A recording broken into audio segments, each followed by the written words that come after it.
Geografia. A nossa aula hoje vai ser sobre globalização.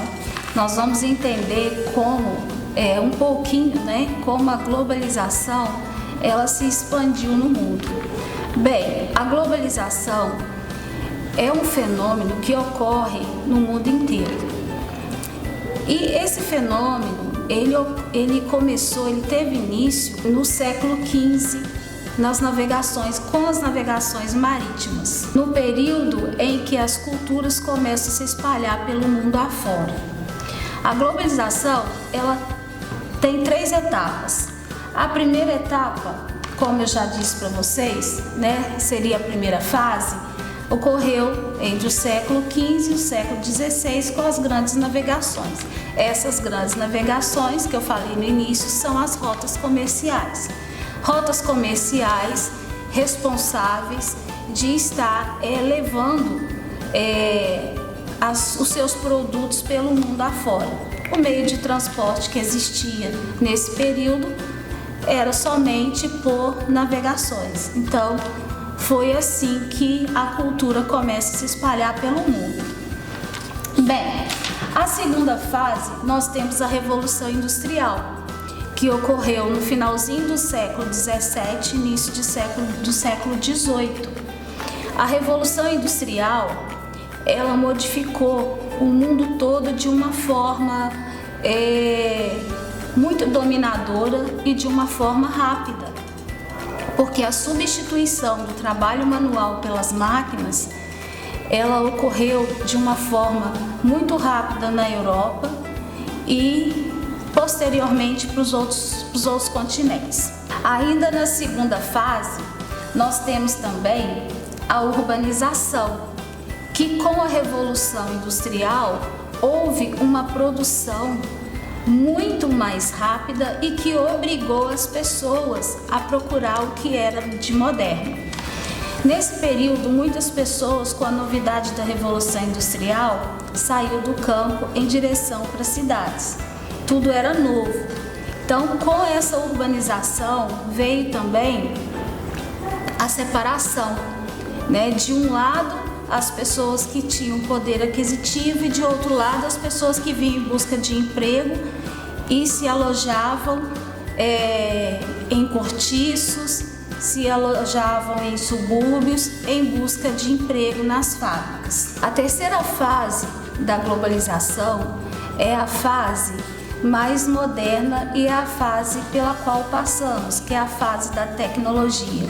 Muitas novidades, muitas mercadorias, muitas trocas comerciais, faz de um país o mais avançado possível. Alguns conceitos básicos de globalização, por exemplo, a globalização ou mundialização, também conhecida por alguns geógrafos, ela é um processo de interação mundial.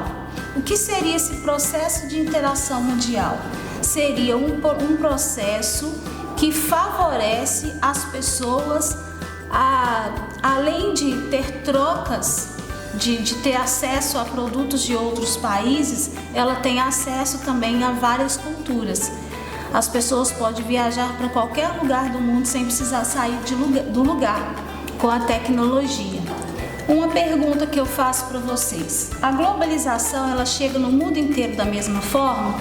Todas as pessoas têm acesso à globalização? A globalização ela é um fenômeno que traz só vantagens ou traz desvantagens também? Sobre as características da globalização: queda das barreiras alfandegárias, ou seja, o mercado global. O que significa essa característica da globalização?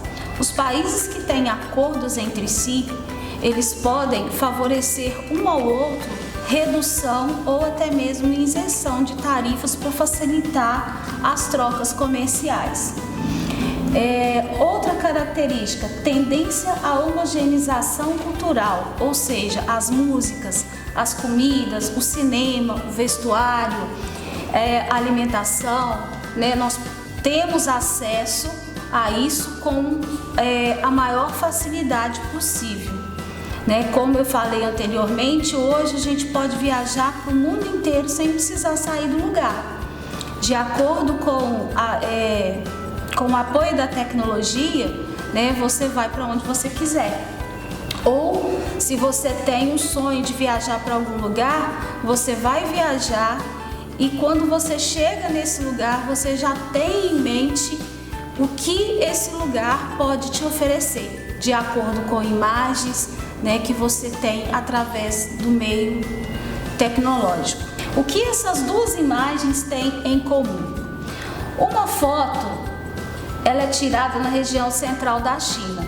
A outra foto, ela é tirada às margens do rio Nilo, no Egito. Vou dar um tempinho para vocês observarem e pensar o que essas duas imagens têm em comum.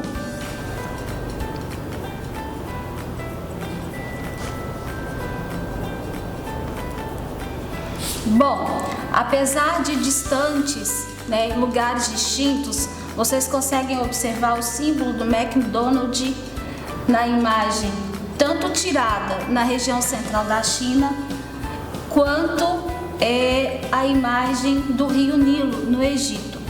Os dois lugares distintos e têm em comum McDonald's, né? Ou seja, uma rede que ela pode ser vista no mundo inteiro, você pode comprar produtos do mundo inteiro, né, em países diferentes, o mesmo produto. Assim acontece com várias marcas, com várias empresas, né? Nós temos aí hoje as multinacionais que estão espalhadas no mundo, que veio facilitar ainda mais esse processo, né? Antigamente entre os anos 60, 70, você comprava, era a coisa mais difícil você comprar uma mercadoria e ter acesso a uma mercadoria vindo de fora, né? Porque as empresas, elas tinham a sua sede nos países de origem. Hoje isso não acontece mais, né? As empresas multinacionais, elas levam o produto até você e esse produto chega até você muito mais barato. Eu vou dar exemplo da fábrica da Nike, por exemplo, nos Estados Unidos.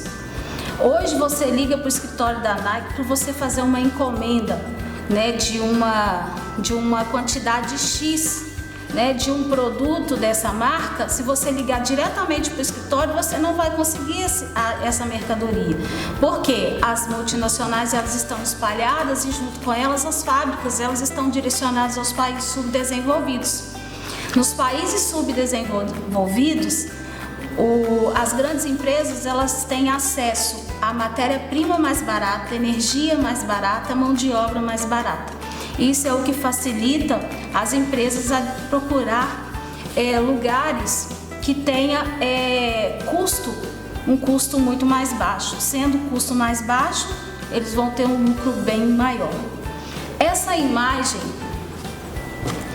ela mostra o ataque de 11 de setembro nos Estados Unidos. O que eu quero dizer com essa imagem?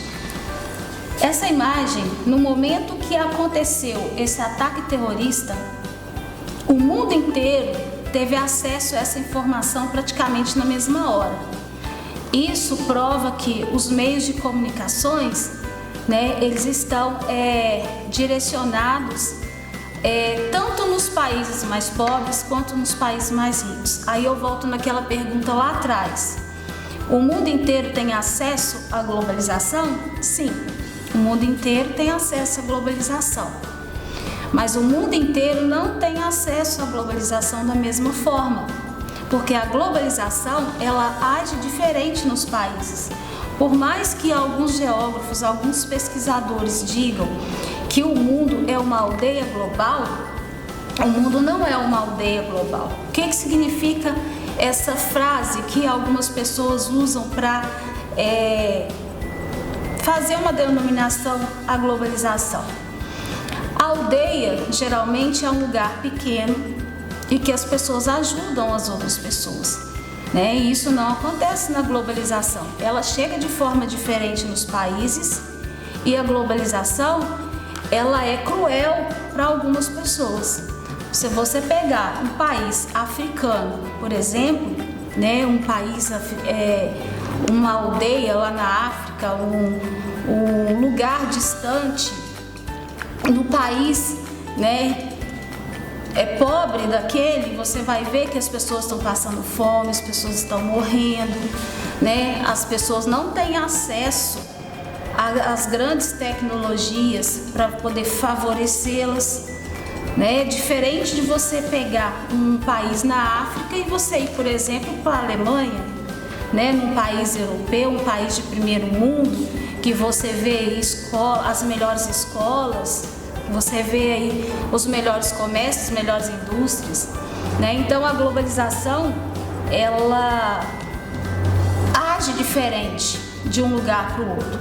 Então essa imagem que as pessoas colocam que a globalização ela é uma aldeia, não, ela não é uma aldeia, ela é muito distinta, né? Longe de ser aldeia.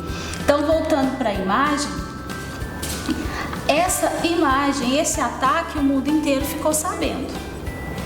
Mas o mundo inteiro não teve acesso a essa imagem de forma igual. Resumindo, as pessoas têm acesso, mas elas têm acesso de forma diferente, né? Ela chega para cada país de uma forma. Então, tem aqueles que têm os meios mais rápidos e tem aqueles que têm, né, os meios diferenciados, né? Há pessoas que vão conhecer, por exemplo, a Disney pessoalmente, e há pessoas que vão conhecer a Disney através de imagens. As duas imagens têm referência à globalização, mas as duas imagens são diferenciadas. Uma está lá fisicamente, a outra está lá de forma visual, através de imagens. Também através de meios que nós chamamos de globalização. A globalização, ela traz consequências. Que consequências traz a globalização? Por exemplo, o desemprego. O desemprego é uma consequência da globalização, que ele está cada vez mais presente na vida das pessoas, porque cada vez mais as pessoas estão substituindo pessoas por máquinas. É muito mais fácil para o empresário comprar uma máquina e essa máquina fazer o trabalho de 8, 10 homens do que o funcionário gastar recursos com uma pessoa humana, né, com vantagens salariais, com leis trabalhistas, né? Então, além de que a máquina ela trabalha muito mais rápido, né? Então, cada vez mais as pessoas estão sendo substituídas por máquinas. Então, o desemprego é uma consequência da globalização. A má qualidade de alimentação e doenças é uma consequência da globalização, porque isso está relacionado à comodidade, né? O meio alimentício, ele traz para as pessoas, né, na correria do dia a dia, produtos enlatados, produtos que são mais fácil acesso e mais barato e menos trabalhoso. Então, com isso, as pessoas passam a se alimentar cada vez pior, né? As pessoas não estão preocupadas com uma qualidade de vida, mas sim com uma comodidade de vida.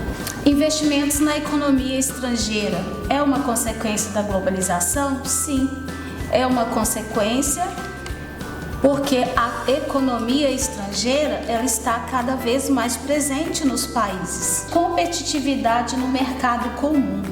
A globalização, o fácil acesso faz com que as pessoas tenham várias oportunidades. As pessoas começam a ter concorrência, né? E a concorrência ela é uma consequência boa, né, para alguns e uma consequência ruim para outros, né? A consequência boa porque a pessoa ela não tem que preocupar somente em vender, ela tem que preocupar em vender e vender de uma forma que a maioria das pessoas tenham acesso.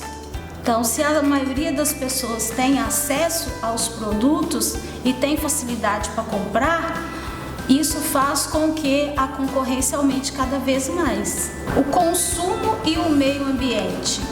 Um dos problemas mais graves da globalização hoje é a poluição ambiental. Porque essa comodidade, ela trouxe para a vida das pessoas essa necessidade de mudar. Mudar de que forma? Eu tenho um carro bom, mas se eu tenho oportunidade de mudar, de trocar de carro, eu vou trocar. Eu tenho um celular bom, se eu tiver a oportunidade de trocar de celular, eu vou trocar. Então eu quero melhorar, as pessoas querem melhorar. Então as pessoas trocam móveis, as pessoas compram cada vez mais roupas, as pessoas compram cada vez mais imóveis, né? Então tudo que ela tem a oportunidade de comprar e de trocar para melhorar de vida, ela vai melhorar. Então isso aumenta o consumo do planeta, né? Tem pessoas que chegam a possuir durante um ano 3, 4 celulares, né? Dificilmente uma pessoa que tem a oportunidade de trocar de carro, ela não vai querer trocar, né? Então junto com esses celulares tá aquela outra parte, para onde vão esses celulares que estão sendo trocados, esses que se estragaram, né? Antigamente você comprava um produto, ele durava aí muito tempo. Hoje a gente compra os produtos, está praticamente descartáveis, né? Então assim, essa mudança, essa modernidade, ela traz tanto vantagem quanto desvantagem. A tecnologia é a comunicação, né? Não preciso nem me estender nessa parte, porque nós já falamos sobre a tecnologia, né? Acabamos de falar sobre a facilidade, a comunicação também, né? O transporte, a melhoria do transporte. Então você pegava aí na década aí de 50, 60, quantos dias você levava para você ir para uma outra cidade, para um outro país, né? Tem países que não tinha nem como você chegar até ele, porque não tinha meio de transporte. Hoje você vai para o mundo inteiro, né? Nós temos transportes variados, né? Transportes que são acessíveis para quem tem poder aquisitivo e transportes que são acessíveis para quem não tem poder aquisitivo. Nós temos uma nomeação dentro da globalização, né? Que ela se chama DIT, né? A DIT seria a Divisão Internacional do Trabalho. Então a DIT, ela passa por fases junto com as etapas da globalização. Então, resumindo e voltando lá ao exemplo da Nike, antigamente você comprava os produtos, né, no país de origem. Hoje não, os produtos são distribuídos e fabricados também em países que têm uma fiscalização menor e que têm também incentivos fiscais. Então os países ricos, eles estão procurando um lucro maior e uma despesa menor, porque assim eles ganham muito mais, né? Então hoje nós temos uma nova divisão do trabalho. Essa divisão é justamente você produzir aonde você vai ter um lucro maior, um incentivo maior, né? Esse incentivo é o quê? Baixa energia, mão de obra barata, facilita tanto para o governo, né, quanto para quem para a fábrica, né, que está agindo ali no mercado, porque o lucro dela vai ser muito maior. E também o governo, porque ele vai tirar essa responsabilidade dele e vai jogar em cima das multinacionais, né? Então essa é a diferença da Divisão Internacional do Trabalho de antes com a nova Divisão Internacional do Trabalho, né? A multinacional vai até o país aonde ele vai ter esses incentivos fiscais para poder fabricar os seus produtos. Então, vamos revisar o que nós conversamos de uma forma rápida, né, para que vocês não esqueçam, porque são conteúdos que servem para facilitar a vida de vocês. Então vamos lá, nós falamos sobre a globalização, né, globalização ou mundialização, que é um processo de interação. Esse processo de interação, ele é tanto cultural, tanto quanto físico, né? Ele favorece os meios de comunicações e transportes, né? E os meios de sobrevivência mesmo, né? De forma mais moderna e de forma mais cômoda possível. Nós falamos sobre a questão da DIT, né, que é a nova Divisão Internacional do Trabalho, né, que ela facilita os grandes produtores aí com matéria-prima barata, mão de obra barata, incentivos fiscais. Nós falamos sobre a questão da poluição ambiental, né, do consumismo. Nós falamos também sobre a parte do mundo estar cada vez mais globalizado e que essa globalização ela não chega a todas as pessoas. E por fim, as consequências da globalização, né? A globalização ela age tanto de forma positiva quanto de forma negativa na vida das pessoas, né? Ela age tanto como uma forma de comodidade, de ajuda, mas também de destruição do planeta. Essa é a aula de hoje sobre globalização e mundialização, né? Estamos terminando aqui. Até a próxima.